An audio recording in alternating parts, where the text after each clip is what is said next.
자, 그리고 삼성전자 관련 내용도 이야기를 좀 해보도록 하죠. 엘리엇의 제한사항 이후에 오늘 지금 삼성전자 같은 경우 지금 4%대, 4% 내외 급락세를 나타내고 있는 상황이거든요. 삼성전자 관련된 흐름 우리가 앞으로 좀 어떻게 예상을 해봐야 될까요? 네, 지난주에 저도 실은 땡큐 엘리엇이라는 표현을 잠깐 썼는데요. 어쩌면 지난주에 그 삼성전자와 삼성그룹을 사였던 분들은 오늘 물렸다 이렇게 보면 좋겠습니다. 시청자 여러분께서 실은 삼성전자가 한 주당 160만 원대이기 때문에요. 10주면 1,600만 원. 과연 개인들이 삼성전자를 얼마나 사실 수 있을까 우리가 의문이 들지만 그만큼 삼성전자 관련돼서 소위 펀드 이런 부분에 인덱스가 있기 때문에 삼성그룹 좀 지켜보실 필요가 있는데요.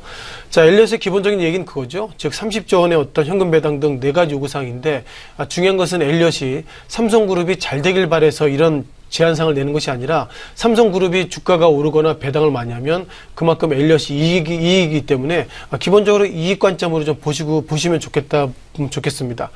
기본 키워드 가운데서 뭐 지주사 전환 그리고 30조 이게 주당 24만 5천 원 정도면 괜찮죠. 이런 어떤 부분이 있는데 중요한 것은 지난주에 이런 부분들을 우리가 엘리엇의 제2차 공격으로 해석하시는 건 맞을 것 같습니다.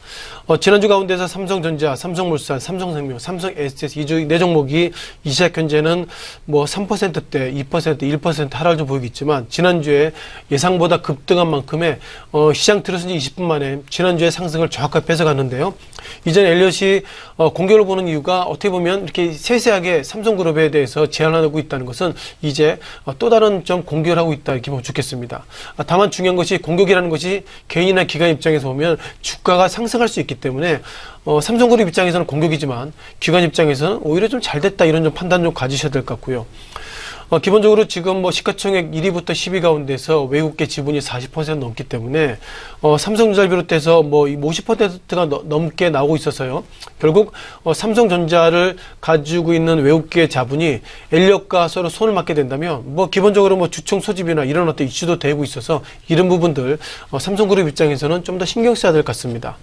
따라서 삼성 엘리엇의 기본적 요구사항은 앞서 말씀드린 것처럼 지금의 주가보다 뭐 160만 원대보다 이제 200만 원대 이상 가야 된다는 것이고 그리고 결국 그만큼 주가가 올라가면 배당도 많이 받기 때문에 엘리엇의 요구는 결국 주가 상승해야 되는 것인데요. 중요한 것은 상승이 중요한 것이 아니라 상승 이후에는 다시 한번 팔 수가 있어서 엘리엇이 삼성그룹을 흔들고 있다는 것 결국 어떻게 보면 한국그룹의 전체적인 변동성에 의해서는 그렇게 좋게 보이지 않지만 기관이나 외국인 입장에서 보면 엘리엇의 이번에 흔드는 거 상당히 좀 좋게 지켜볼 것 같습니다.